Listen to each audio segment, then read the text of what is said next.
बीते दिनों यूपी के बलिया से बक्सर गई बारात में जयमाल के दौरान दुल्हन आरती को गोली मारने वाले आरोपी को पुलिस ने गिरफ्तार कर लिया है।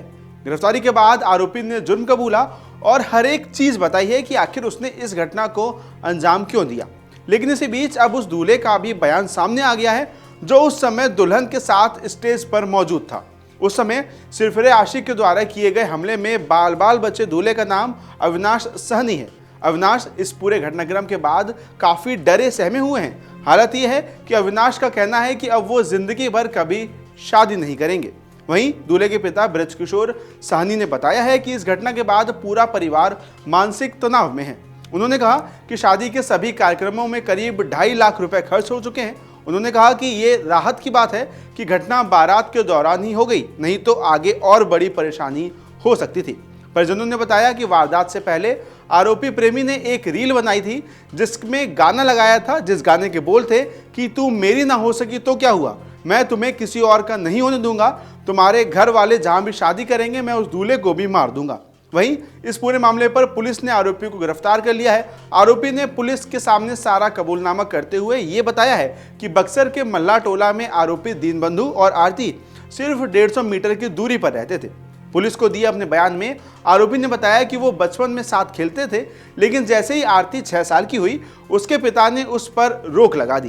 दीनबंधु ने पुलिस को बताया कि उसने 15 साल से आरती का चेहरा नहीं देखा था। 2024 में जब उसने पहली बार आरती को सूट सलवार पहने हुए जवान लड़की के तौर पर देखा तो उसे पहली नजर में प्यार हो गया, लेकिन आरती उसे सिर्फ एक पुराना दोस्त और पड़ोसी मानती थी।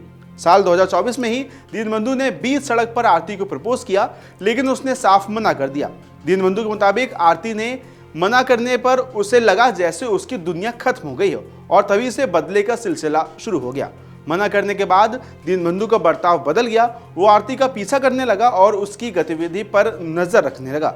जब आरती ने अपने परिवार को बताया तो दोनों परिवारों के बीच तनाव काफी बढ़ गया। लगभग 1 साल पहले जब आरती की शादी तय हुई तो दीनबंधु दूल्हे के घर गया और उन्हें जान से मारने की धमकी दे दी, जिससे आरती की पहली सगाई टूट गई थी। इस हरकत से उसके पिता की बहुत बेइज्जती हुई और उन्होंने उसे काम करने के लिए पंजाब भेज दिया, लेकिन वहां भी आरती को वो भूल नहीं पाया। पुलिस के मुताबिक जब अगस्त 2025 में आरती की दूसरी शादी तय हुई तो पंजाब के रहने वाले दीनबंधु आपा खो बैठा। उसने 1300 किलोमीटर दूर से ही मर्डर की साजिश रचनी शुरू कर दी। दीनबंधु ने बताया कि वो 20 फरवरी को पंजाब से उत्तर प्रदेश के गाजीपुर गया।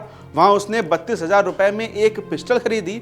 22 फरवरी को वो चुपके से अपने गांव लौट गया, जहां वो अपने एक दोस्त के घर पर रहकर सही मौके का इंतजार करने लगा। शादी के दिन आरोपी मेहमानों की भीड़ में घुल मिल गया और स्टेज के पास पहुंचा। लाल शादी के जोड़े में दुल्हन बनी आरती वहां खड़ी थी। जैसे ही वरमाला की रस्म खत्म हुई, दीनबंधु ने अपनी पिस्टल निकाली और ट्रिगर दबा दिया। उसने पुलिस को बताया कि दूल्हे ने जयमाला पहनाई, फिर आरती ने भी वरमाला डाली। उसी वक्त मैंने कट्टा निकाला और निशाना साध कर गोली चला दी।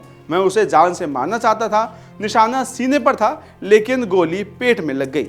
वहीं इस पूरी घटना के बाद पुलिस ने आरोपी के खिलाफ धारा 307 यानी हत्या की कोशिश, आर्म्स एक्ट और अन्य गंभीर धाराओं के तहत मामला दर्ज कर आरोपी को जेल भेज दिया है।